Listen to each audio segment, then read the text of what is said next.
জুম্মা আসে জুম্মা যায়, হাদি হত্যার বিচার নাই। এই মুহূর্তে ভোটের অস্ত্র হাদি, তাকেই অস্ত্র বানিয়েছে সবাই। সবাই চাইছে এই ওসমান হাদিকে ঢাল বানিয়ে আমরা এই নির্বাচনী বৈতরণী পার হয়ে যাব, প্রচুর প্রচুর সমর্থন পাবো, প্রচুর প্রচুর ভোট পাবো। আসলে কি তাই? এখন চার্জশিটে তারা লিখছে এটা নাকি রাজনৈতিক প্রতিহিংসা। বুঝতে পারছেন? এখন তারা চুপচাপ, কেউ আর সেভেন সিস্টার্স নিয়ে কথা বলছে না, কেউ আর চিকেন স্নেক নিয়ে সেভাবে কথা বলছে না, মানে এই হাদিকে কেন্দ্র করে। কিন্তু হাদিকে খুব বড় করে দেখানোর চেষ্টা চলছে। আর এতদিন বাদে তাদের ওসমান হাদিকে এত বেশি ভালো লেগেছে, এত বেশি তাদেরকে মানে ওসমান হাদি নামটাকে নিতে হচ্ছে, তার জন্য একদম দরদ উদলে পড়ছে। কিন্তু ভাবুন, দুদিন সময় লেগে গেছিল মামলা রুজু করতে। আবু সাইদের নাম অনেকেই ভুলে গেছে, কিন্তু ওসমান হাদির নাম নিচ্ছে না এরকম নেতা আপনি খুঁজে পাবেন না যারা ভোটে দাঁড়িয়েছে। আর তো কটা দিন, আর অপসারণ করেই বা কি হবে? বরং এই দাবি আরো জোরালো করা উচিত যে ভোটের আগেই ওসমান হাদির বিচার চাই। টাকা পয়সা সব দেব, চাকরি বাকরি সব দেব, কিন্তু দেব নাকি বিচার। তাদেরকে কি এইসব করে সুবিচার দিতে পেরেছে ডক্টর মোহাম্মদ ইউনূসের এই অন্তর্বর্তী সরকার? যদি পারত তাহলে আজ ওসমান হাদির স্ত্রী ফেসবুকে এই ধরনের পোস্ট করতেন না। ভাবছে এই একটা ওসমান হাদিকে নিয়েই হয়তো চেকমেট করে দেবে। আদৌ কি তাই?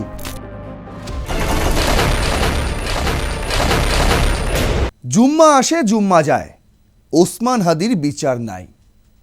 ওসমান হাদির সংগঠন ইনকিলাব মঞ্চ তাদের এই স্লোগানে এখন মুখরিত হচ্ছে বাংলাদেশ। ঠিক তখন যখন এই ওসমান হাদিকে শহীদ মর্যাদা দিয়েছে অন্তর্বর্তী সরকার, ঠিক তখন যখন এই ওসমান হাদিকে 1 কোটি বাড়ির জন্য দেওয়া হয়েছে, 1 কোটি জীবিকা নির্বাহের জন্য দেওয়া হয়েছে, সেই সময় ঠিক যখন এই ওসমান হাদির দাদাকে বিদেশে চাকরি দেওয়া হয়েছে, বুঝতে পারছেন, তা সত্ত্বেও ইনকিলাব মঞ্চের তরফ থেকে দাবি উঠছে যে ওসমান হাদির বিচার এখনো হয়নি।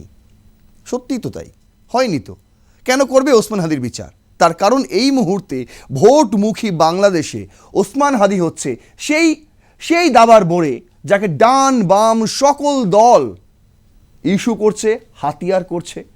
আজ তাই আমাদের এপিসোডের নাম দিয়েছি যে এই মুহূর্তে ভোটের অস্ত্র হাদি, তাকেই অস্ত্র বানিয়েছে সবাই। আর সবাই চাইছে এই ওসমান হাদিকে ঢাল বানিয়ে আমরা এই নির্বাচনী বৈতরণী পার হয়ে যাব, প্রচুর প্রচুর সমর্থন পাবো, প্রচুর প্রচুর ভোট পাবো। আসলে কি তাই? দেখুন, ইনকিলাব মঞ্চ শুধু তাই নয়, ওসমান হাদির স্ত্রী তিনিও একটা লম্বা চওড়া ফেসবুকে পোস্ট করেছেন এই ডক্টর মোহাম্মদ ইউনূসের বিরুদ্ধে। বুঝতে পারছেন, ক্ষোভ কিন্তু আর সীমিত নেই, এবার আরও চাগার দিচ্ছে। ভোট যত এগিয়ে আসছে, যত এই অন্তর্বর্তী সরকার ড্যামেজ কন্ট্রোলের চেষ্টা করছে, ততই স্ফুলিঙ্গ আগুনে পরিণত হচ্ছে। আজ সেটাই আপনাদের সামনে পরিষ্কার করে দেবো। চলুন শুরু করছি রণক্ষেত্র। আপনাদের সঙ্গে রয়েছে আমি নারায়ণ। শুরুতেই একটা লাইক করে দেবেন ভিডিওটিতে, অবশ্যই সাবস্ক্রাইব করবেন আর প্লাস নিউজ 24x7 রণক্ষেত্রের প্রতিটি এপিসোড দেখার জন্য। দেখুন, আজকে আমি যে নাম দিয়েছি আগেই আপনাদের বললাম, দাবার বোরে হাদি। কেন বলছি? তার কারণ এই মুহূর্তে তাকে নিয়েই সবাই চালাচালি করছে। ভাবছে এই একটা ওসমান হাদিকে নিয়েই হয়তো চেকমেট করে দেবে। আদৌ কি তাই? সেটাই খতিয়ে দেখব আজকের এই এপিসোডে। দেখুন, প্রথম আলো করছে এই মুহূর্তে ওসমান হাদিকে বিশাল সম্মান দেওয়া হচ্ছে। কোথাও ওসমান হাদির নামে বিতর্ক সভার আয়োজন করা হচ্ছে, কোথাও ওসমান হাদির নামে ক্রিকেট টুর্নামেন্টের আয়োজন করা হচ্ছে, আর এখানে তো আস্ত একটা বই মেলার নামই দিয়ে দেওয়া হয়েছে ওসমান হাদির নামে। কি বলছে প্রথম আলো? ওসমান হাদির মধ্যে স্বাধীনতা সার্বভৌমত্বের চিহ্ন খুঁজে পেয়েছিল মানুষ। কে বলছে? সংস্কৃতি উপদেষ্টা মোস্তফা সায়রার ফারুকি। এই যে ইনি প্রচুর ফেসবুকে, ইউটিউবে, সোশ্যাল মিডিয়ায় লম্বা চওড়া ডায়লগ দেন তিনি। তাকে আপনারা দেখেছেন, প্যানেলে আসে বিভিন্ন মিডিয়ায়। তিনি এখন এই মুহূর্তে এই অন্তর্বর্তী সরকারের 2 নম্বর না 3 নম্বর না 4র্থ নম্বর জানি না, তবে এই মুহূর্তে তিনি বর্তমানে সংস্কৃতি উপদেষ্টা। কি বলছেন তিনি? সংস্কৃতি উপদেষ্টা মোস্তফা সায়রার ফারুকী বলেন, শরীফ ওসমান হাদি বিন হাদির মধ্যে বাংলাদেশের স্বাধীনতা ও সার্বভৌমত্বের চিহ্ন খুঁজে পেয়েছিল মানুষ। এজন্য তার জানাজায় দেশের বিভিন্ন প্রান্ত থেকে ছুটে এসেছিল মানুষজন। বৃহস্পতিবার শহীদ ওসমান হাদি স্মৃতি বইমেলা 2026-এর সমাপনী অনুষ্ঠানে সংস্কৃতি উপদেষ্টা তিনি কথা বলেন। ঢাকা বিশ্ববিদ্যালয়ের কেন্দ্রীয় ছাত্র সংসদ ডাকসু ও ঢাকা বিশ্ববিদ্যালয় অরুণ কলম লেখক ফোরামের যৌথ উদ্যোগে 18ই জানুয়ারি থেকে ঢাকা বিশ্ববিদ্যালয়ের টিএসসির পায়রা চত্বরে 5 দিন ব্যাপী এই বইমেলা অনুষ্ঠিত হয়। তারই সমাপনী অনুষ্ঠানে উপস্থিত ছিলেন ফারুকী। উপস্থিত থেকে তিনি বলেছেন, ওসমান হাদির নামে বিশাল লম্বা চওড়া বক্তৃতা। কি বলছেন? যে স্বাধীনতা সার্বভৌমত্বের চিহ্ন খুঁজে পাওয়া গেছিল তার। তাহলে ওসমান হাদির জন্য কিছু কর, যারা তাকে মারলো তাদেরকে খুঁজে বার কর। যে দুবাইয়ে বসে আছে ফয়জাল করিম, তিনি নিজে স্বীকার করছেন, তাকে তুলে নিয়ে আয়। দুবাই সরকারের সঙ্গে যোগাযোগ কর, কিভাবে তাকে শাস্তি দেওয়া যায়। আর যে চার্জশিটে 17 জনের নাম রয়েছে ওই ফয়জাল করিম সহ, প্রত্যেককে গ্রেপ্তার করতে হবে। এইসব তো হচ্ছে না, শুধু সহমর্মিতা জ্ঞাপন করা হচ্ছে। আর দেখুন, চার্জশিটে যে সমস্ত নাম এসছে রাখা হয়েছে সেখানেও কিন্তু দ্বিমত পোষণ করেছে ইনকিলাব মঞ্চ। দেখুন, সেটা আপনাদের দেখাচ্ছি। বলছে দৈনিক ইত্তেফাক করছে, হাদি হত্যা ফয়জাল সহ 17 জনকে অভিযুক্ত করে চার্জশিট। খুব ভালো কথা, খুব ভালো কথা। এই হচ্ছে সেই ফয়জাল করিম যে নিজেই একটা ভিডিও বার্তা জানিয়েছে এবং এই ওসমান হাদির খুনে সে জড়িত নয় বলেই সে দাবি করেছে। দেখুন কি বলছে। বলছে ইনকিলাব মঞ্চের আহ্বায়ক শরীফ ওসমান বিন হাদি হত্যাকাণ্ডের ঘটনায় ফয়জাল করিম মাসুদ সহ 17 জনকে অভিযুক্ত করে আদালতে চার্জশিট দেওয়া হয়েছে। মঙ্গলবার মানে হচ্ছে 6 জানুয়ারি মিন্টো রোডের মিডিয়া সেন্টারে সংবাদ সম্মেলনে কথা জানান ডিএমপির ডিবি প্রধান মোহাম্মদ শফিকুল ইসলাম। তিনি বলেন, তদন্তে আসামিদের বিরুদ্ধে অভিযোগ প্রমাণিত হয়েছে বলেই চার্জশিট দেওয়া হয়েছে। চার্জশিট দেওয়া 17 জনের মধ্যে 12 জন গ্রেফতার এবং 5 জন ইতিমধ্যে পলাতক রয়েছেন। হাদি তার মধ্যে কিন্তু মূল অভিযুক্ত ফয়জাল করিমও রয়েছে। হাদি হত্যাকাণ্ড নিয়ে তিনি বলেন, রাজনৈতিক প্রতিহিংসার কারণেই হাদিকে হত্যা করা হয়। মানে এটা বলতে পারছেন তিনি, চার্জশিট এটা পরিষ্কার, চার্জশিটেও লেখা রয়েছে যে রাজনৈতিক প্রতিহিংসার কারণেই হাদিকে হত্যা করা হয়েছে। অথচ দেখুন, যে সময় ওসমান হাদি খুন হলো তার পরে পরে যারা ফায়দা তুলতে চেয়েছিল, এই ওসমান হাদিকে দিয়ে ভারতকে বিদ্ধ করতে চেয়েছিল, তাদের মুখের ভাষাগুলো একবার আপনারা মনে করে দেখুন তারা কি কি বলেছিল। এখন চার্জশিটে তারা লিখছে এটা নাকি রাজনৈতিক প্রতিহিংসা। বুঝতে পারছেন? এখন তারা চুপচাপ, কেউ আর 7 সিস্টার্স নিয়ে কথা বলছে না, কেউ আর চিকেন স্নেক নিয়ে সেভাবে কথা বলছে না, মানে এই হাদিকে কেন্দ্র করে। কিন্তু হাদিকে খুব বড় করে দেখানোর চেষ্টা চলছে। আর সেই জন্যই বিতর্ক সভার নাম হয়ে যাচ্ছে হাদি বিতর্ক সভা, ক্রিকেট টুর্নামেন্টের নাম হয়ে যাচ্ছে হাদি ক্রিকেট টুর্নামেন্ট, বইমেলার নাম হয়ে যাচ্ছে হাদি বইমেলা। মানে সবের কিছুতেই আগে একটা করে হাদি জুড়ে দেওয়া হচ্ছে। শুনছি নাকি ডক্টর মোহাম্মদ ইউনুস তিনিও কথা দিয়েছেন আগামী দিনে গ্রামীণ ব্যাংকের নাম পরিবর্তন করে হাদি ব্যাংক রেখে দেবেন, তাতে নাকি অনেক কিছু হয়ে যাবে। অথচ এত কিছু করে দেবো, এত কিছু, কিন্তু হাদির খুনিদের আমরা শাস্তি দেব না। কি করবি করে নে। দেখুন কি বলছে। অভিযুক্ত ফয়জালের ভিডিও বার্তা নিয়ে শফিকুল ইসলাম বলেন, ভিডিও বার্তা দিতেই পারে, কিন্তু তার বিরুদ্ধে জড়িত থাকার প্রমাণ পাওয়া গেছে, তাহলে তাকে গ্রেপ্তার কর। দেখ খতিয়ে সে সত্যিই দুবাইতে রয়েছে কিনা, যেখান থেকে সে ভিডিও বার্তা দিয়েছে, সেসব তো করছে না। বলছে মামলায় বলা হয়, ওসমান হাদি গণ অভ্যুত্থান পরবর্তী সময়ে রাজনৈতিক সাংস্কৃতিক প্ল্যাটফর্ম ইনকিলাব মঞ্চ গঠন করেন। তিনি সংগঠনটির মুখপাত্র হিসেবে দায়িত্ব পালন করে আসছিলেন। পল্টন মডেল থানার বক্স কালভার্ট এলাকায় রোড এলাকায় মোটরসাইকেলে থাকা দুর্বৃত্তরা 12ই ডিসেম্বর বেলা 2:20 দিকে ওসমান হাদিকে গুলি করে পালিয়ে যায়। তার মাথা ও ডান কানের নিচের অংশে গুলি লাগে, তিনি মারাত্মক জখম হন। প্রথমে তাকে ঢাকা মেডিকেল কলেজ হাসপাতাল, পরে এভার কেয়ার হাসপাতালে চিকিৎসা দেওয়া হয়। অবস্থার অবনতি হলে উন্নত চিকিৎসার জন্য 15ই ডিসেম্বর ওসমান হাদিকে এয়ার অ্যাম্বুলেন্সে সিঙ্গাপুরে নিয়ে যাওয়া হয়। চিকিৎসাধীন অবস্থায় 18 ডিসেম্বর তিনি মারা যান।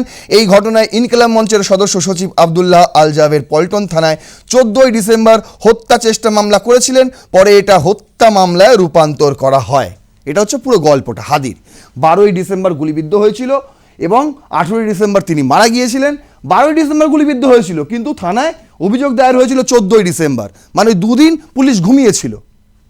আর এতদিন বাদে তাদের ওসমান হাদিকে এত বেশি ভালো লেগেছে, এত বেশি তাদেরকে মানে ওসমান হাদি নামটাকে নিতে হচ্ছে, তার জন্য একদম দরদ উদলে পড়ছে কিন্তু ভাবুন দুদিন সময় লেগে গেছিল মামলা রুজু করতে, আবার দেখুন কতদিন সময় লেগে গেল চার্জশিট দিতে, আবার দেখুন এখনো পর্যন্ত যারা মূল অভিযুক্ত ফয়সাল করিম তাকেই গ্রেপ্তার করতে পারেনি বাংলাদেশ পুলিশ। কতটা ব্যর্থ। যুগান্তর করেছে দেখুন, হাদি হত্যার 4 আসামি নয়, পুরো নেটওয়ার্কের বিচার চাই। কারা বলেছে? ইনকিলাব মঞ্চ। 16ই জানুয়ারি তারা একটা প্রতিবাদ মিছিল করে এবং প্রতিবাদ সভা আয়োজন করে। এই যে দেখতে পাচ্ছেন যুক্তিকামী জনতার বিক্ষোভ মিছিল ইনকিলাব মঞ্চের। তারপর তারা এই রাজু ভাস্কর্যের সামনে তারা একটা স্ট্রিট কর্নার করেন, সেখানে তারা যারা ছিলেন মিছিলের অগ্রভাগে তারা বক্তৃতা করেন। এবার দেখুন গল্প হচ্ছে, তারা বলছে, ইনকিলাব মঞ্চ বলছে যে যারা আসলে যুক্ত এই ঘটনার সঙ্গে তাদের কাউকেই তো গ্রেপ্তার করা হয়নি। ফ্রড গ্রেপ্তার দেখিয়ে 17 জনকে চার্জশিটে নাম ঢুকিয়ে এখনও তো এই মুহূর্তে ফয়সাল করিমই গ্রেপ্তার নয়, খালি আইওয়াস চলছে, আইওয়াস। এটা কে বলছে? ইনকিলাব মঞ্চ বলছে। তাদের এখন স্লোগান বললাম না, যেটা দিয়ে শুরু করলাম, বলছে জুম্মা আসে জুম্মা যায়, হাদি হত্যার বিচার নাই।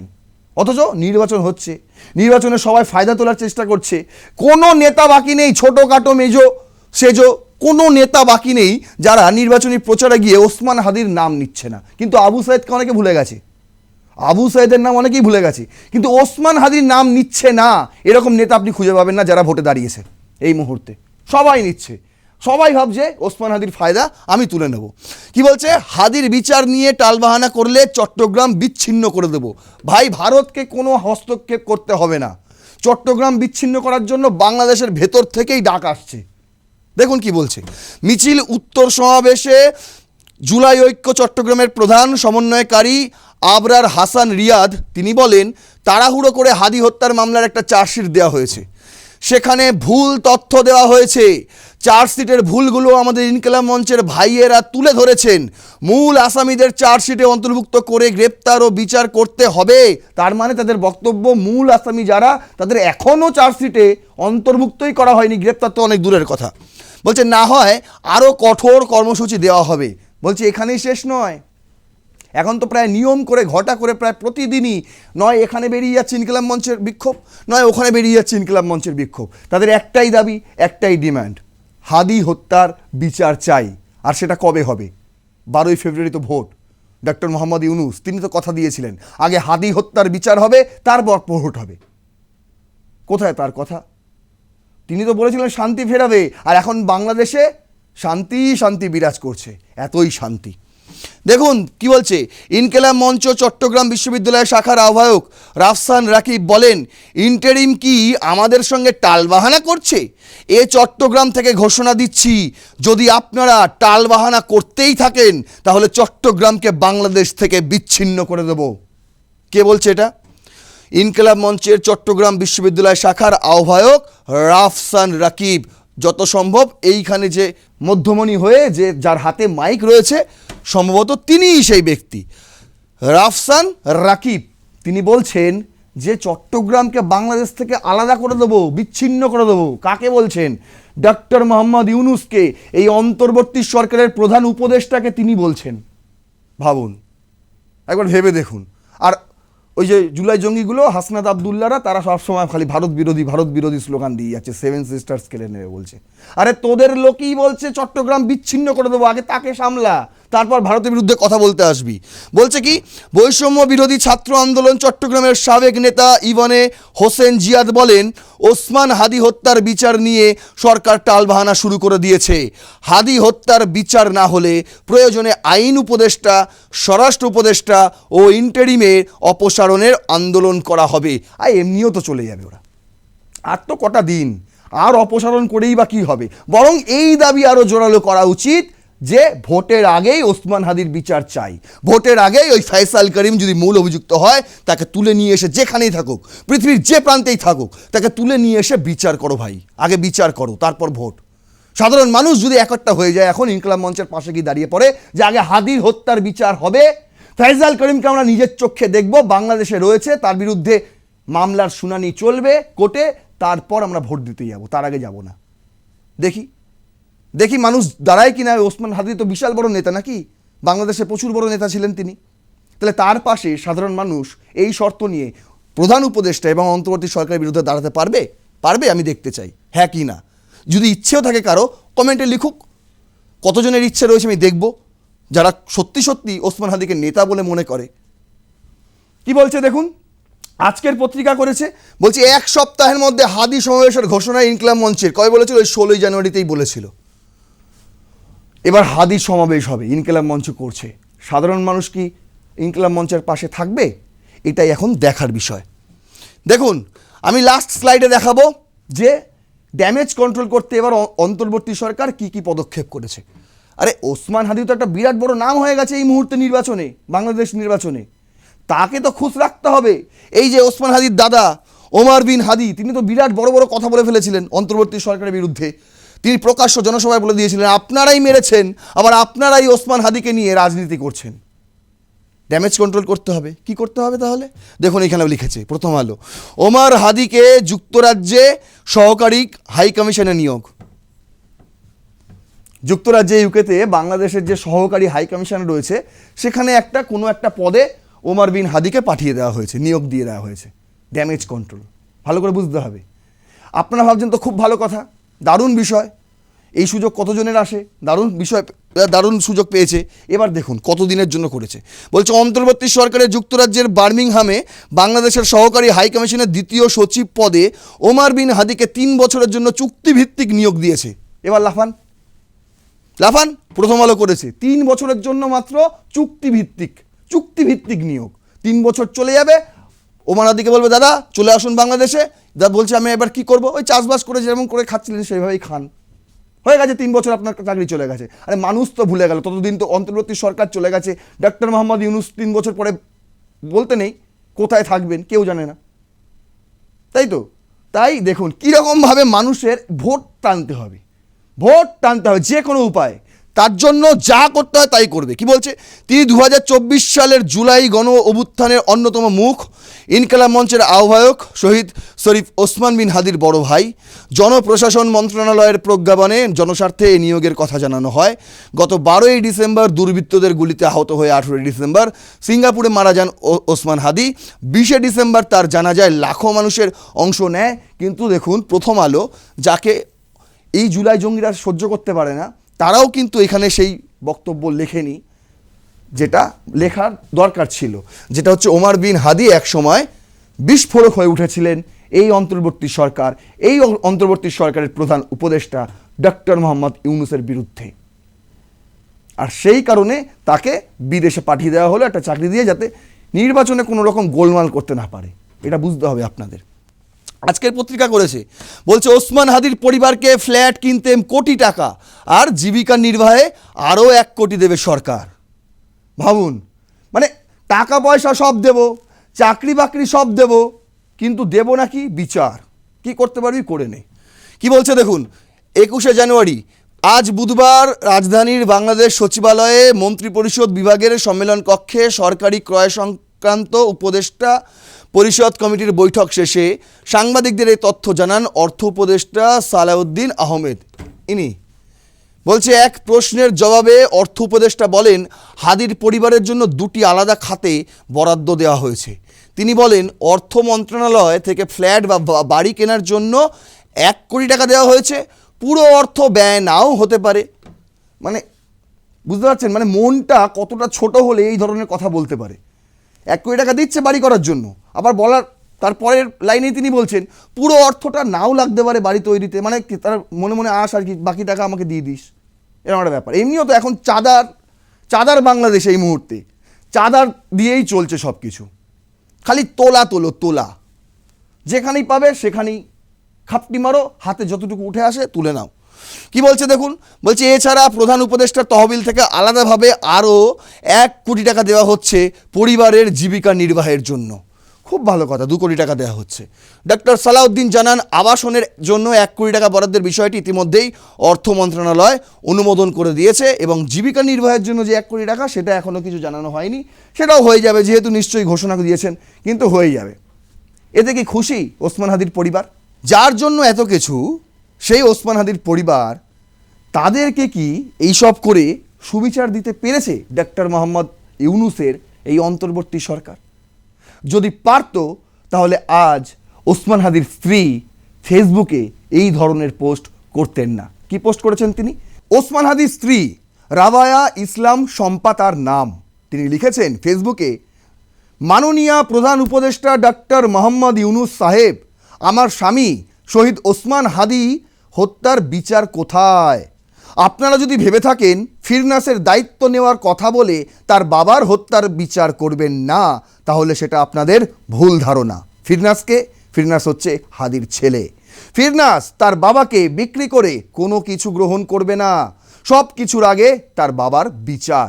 আপনারা বিজি নির্বাচন নিয়ে, কিন্তু যে দেশে জুলাই অভ্যুত্থানের পরে দিনে দুপুরে সবার সামনে দিয়ে একজনকে হত্যা করে পালিয়ে যাওয়া যায় এবং সব থেকে বড় দুর্ভাগ্য তার খুনিদের কোনো সুরাহা হয় না, বিচার হয় না, সে দেশের মানুষ কিসের ভিত্তিতে ভোট দিতে যাবে? সুষ্ঠু নিরপেক্ষ নির্বাচন আমাদের সবার কাম্য, কিন্তু আপনারা যা করছেন তাতে জনগণ আপনাদের বিশ্বাস করতে পারছে না। সবশেষ কথা বলে তিনি একটা লিখেছেন নিজের প্যারায়, ফিরনাস আর ওর মা কোনো রকমের প্রলোভনে পড়বে না, তা যাই হোক না কেন। তারা ওসমান হাদির লড়াই দেখেছে যে নিজে কোনো কিছুতেই আপোষ করেনি, আর না আমরা করব। ফিরনাস তার বাবার হত্যার বিচার নিয়ে লড়ে যাবে এই দেশের মাটিতে বসেই। সুষ্ঠু বিচার একমাত্র দাবি। ইনকেলাব জিন্দাবাদ। পড়লেন তো পুরো পোস্টটা? তাহলে আর পরিষ্কার হয়ে গেল আমি কেন আজকে রেখেছি আমার এই হেডলাইন, যে দাবার বোরে হাদি। আর আপনারা দেখেছেন থাম্বনেলে লেখা আছে এই মুহূর্তে ভোটের অস্ত্র হচ্ছে হাদি। হাদির বিচার হবে না, আমি তো আগেও বলেছি, এখনো বলছি, ভবিষ্যতেও বলবো। হাদি বলির পাঠা হয়ে গিয়েছে। এই যে ত্রয়োদশ জাতীয় নির্বাচনের সবচেয়ে বড় বলির পাঠা হয়েছে হাদি, এবং একে খুন করেছে অন্তর্বর্তী সরকার দায়িত্ব সহকারে। বাংলাদেশ পুলিশের বরং সেই তদন্তই করা উচিত। যদি আপনি আমার সঙ্গে একমত হন, অবশ্যই লাইক করবেন ভিডিওটিতে, মতামত জানাবেন নিজের কমেন্ট বক্সে লিখে, শেয়ার করবেন ভিডিওটি অবশ্যই, আরও 5 জনেরকে দেখার সুযোগ করে দেবেন। সাবস্ক্রাইব করুন R+ নিউজ 24x7। দেখতে থাকুন রণক্ষেত্রের অন্য ভিডিওগুলি। ততক্ষণের পর্যন্ত ধন্যবাদ। জয় হিন্দ, বন্দে মাতরম।